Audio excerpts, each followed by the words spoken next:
Welcome back, everyone. Now I am going to do that pickup video I promised you in my previous flea market video. This is all the stuff I got from Bobby. It was about $330 is what I spent on all this stuff. Stuff that I needed, some really neat stuff. So let's get started. First we're going to do accessories. I have got 4 Wii power supplies. At one time I was really short on those. Don't need as much now, but when we get loose systems in, and I can sell these as well as an accessory because people ask for power supplies from time to time. I can get a little more for these since these are Nintendo originals. We've got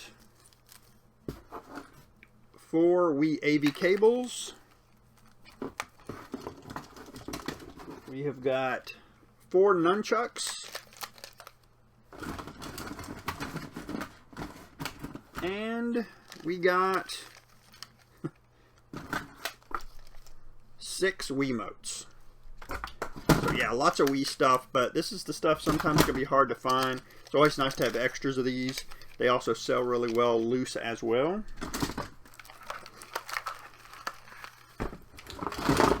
Next, I got a few controllers in. We got 2 of the original PS1 controllers, the ones that aren't dual analog.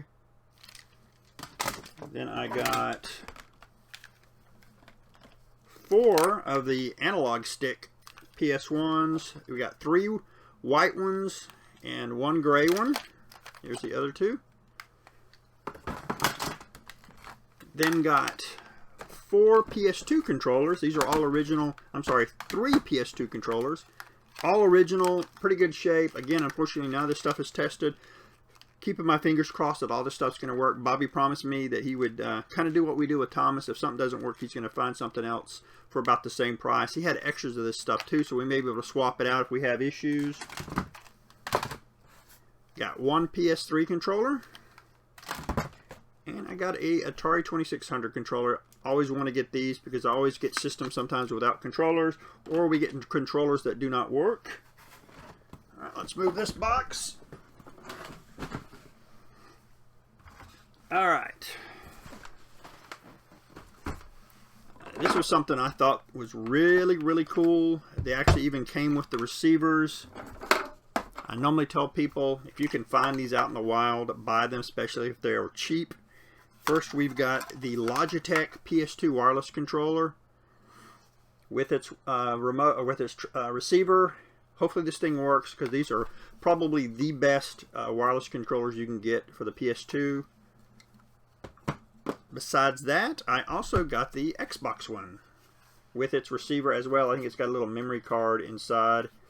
Hopefully, like I said, these things work because they are just amazing controllers. They feel really good in your hands, especially for the Xbox. This thing is awesome.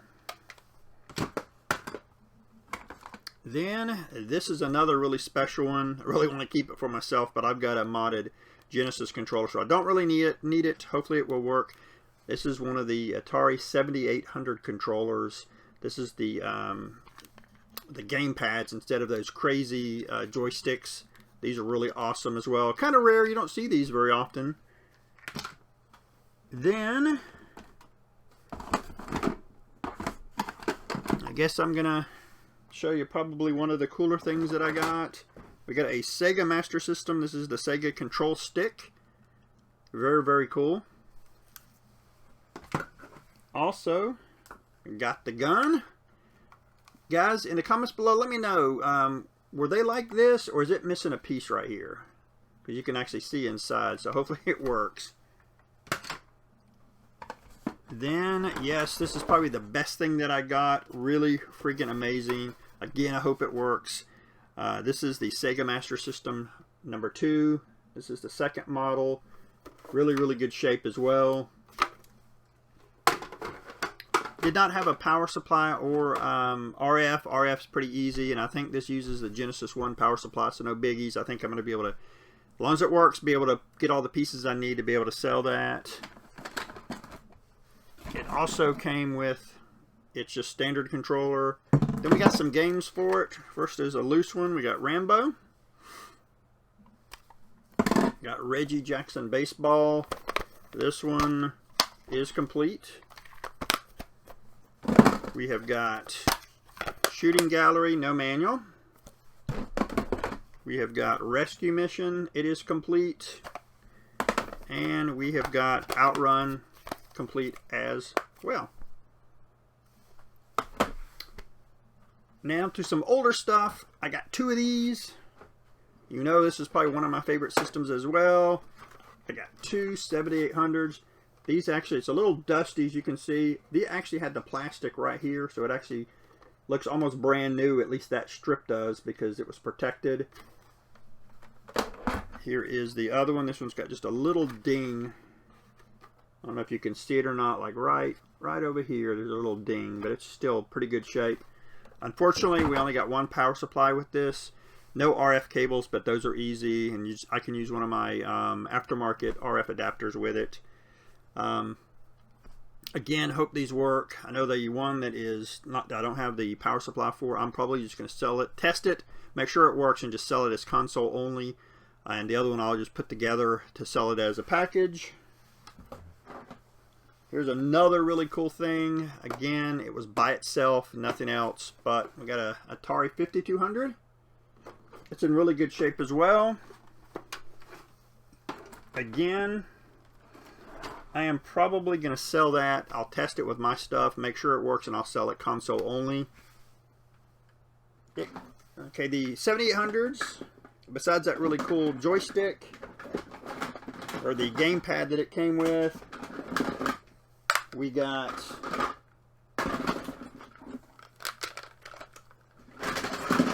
four of the standard 7800 controllers. Unfortunately, one of them is missing the stick, but I think I've got one that's broke, so I can actually put the stick on it if it works.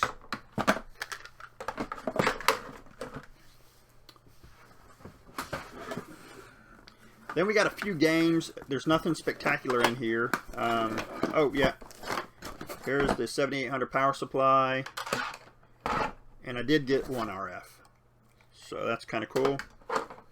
For some reason there is a Super Nintendo, GameCube, N64 AV cable that was in there. Okay, here's some of the games we've got for the 2600 and 7800. We got Journey's Escape, we got Super Breakout,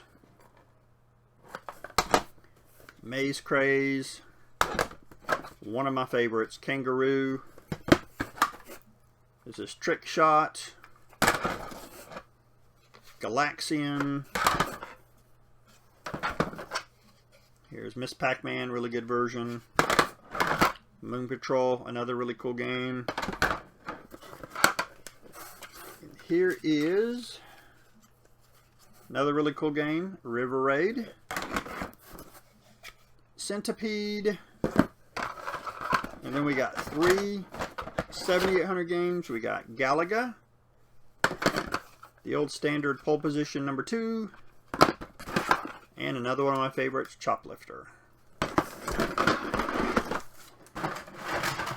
Okay.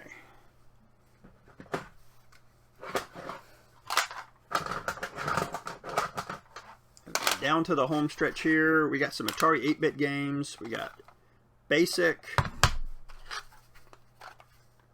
another Basic. Did a couple Commodore 64 games. We got Kickman and Lazarian. I've never heard of that one before. It's like a $10 game.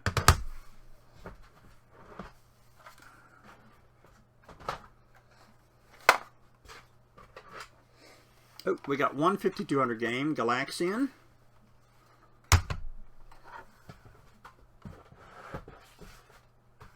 Then I got some console onlys. Hopefully these things work because they're in decent shape, but they're missing stuff. So hopefully I can piece it together and they're going to work. We got 3 N64s. You can see this one's missing the jump pack. This one's missing the cover, but it does have a jump pack in it. And this one also has everything, just none of the hookups for it.